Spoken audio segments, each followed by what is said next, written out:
If the father of the home is never in the home, it's not a home, it's just a house. If the mother of the home doesn't have the time to spend speaking to the children or the father, it's not a home, it's a mere accommodation. That's what it is. It's just a roof. It's a bedding.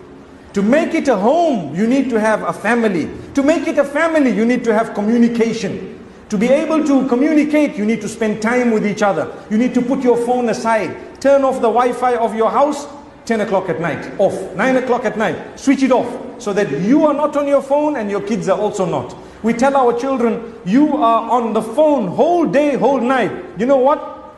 If they could, they would say, Mom, you're on the phone whole day, whole night, every day, every night. I'm only on it once in a while. But if mom says 9 o'clock, we turn it off, I'm off, you guys are off. Someone is dying, they will call you. They will phone you. I know the excuses. People say, no, I leave everything on because what if someone is dying? What if someone is dying? If they're dying, they will call you. There are so many ways of getting hold of you. But if you don't have time, because everything is to do with the internet, and why do you have a family? What's the point? You're wasting time. May Allah help us to help our children.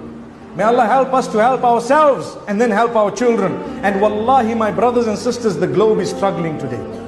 People are being brainwashed into extremism. You know, one of the reasons is the family unit is no longer as solid as it was.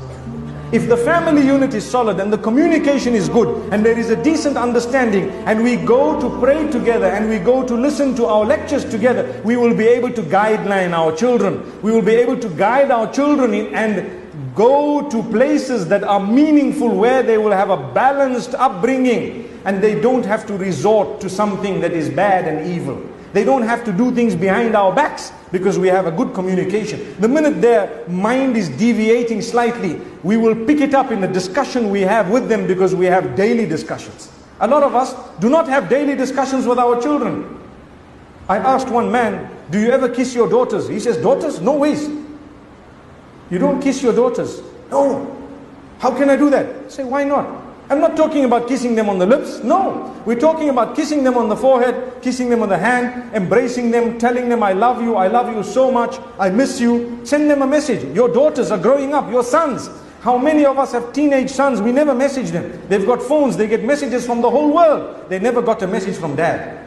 Maybe not even from mom sometimes. Message them, I'm at work thinking about you, love you, miss you. Wallahi, see what it does for you and your home. See. Don't be the old school. We say, how can I say I love you to my children? What do they mean? You know, I remember the old man, one day I gave a talk about how important it is to say I love you to your wife. He came back to me and he says, I've never ever said I love you to her. But I know she loves me. And I said, uncle, your generation is already gone. You are one of those who are fortunate to have remained behind. New generation, you need to say it 20 times a day, minimum. That's why everything is free. Subhanallah. The internet, free. WhatsApp calling, free. Because they know you have to send it. But the problem is we send it to the wrong number. We send it to the wrong number.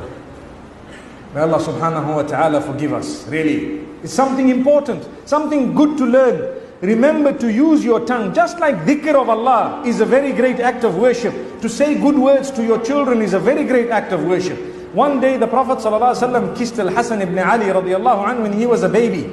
That was his grandson. So Al-Aqra ibn Habis was sitting near him and he says, you kissed your grandson. I have 10 of them. I haven't kissed even one. The Prophet says, Man la yarham la yurham. Whoever doesn't show mercy will not be shown mercy. These are my children. These are my grandchildren. I will kiss them. So to kiss your children is a sunnah. It's an act of worship. It is an act of worship. If to kiss your children is an act of worship, imagine what type of an act of worship it would be to kiss your wife. Allahu Akbar. Or husband. MashaAllah. May Allah help us. Please don't do that in public. It needs to be done in private. I always believe those who do it in public, in private, they don't really get along. This is just showing that we get along. Those who really love each other don't need to show, they know.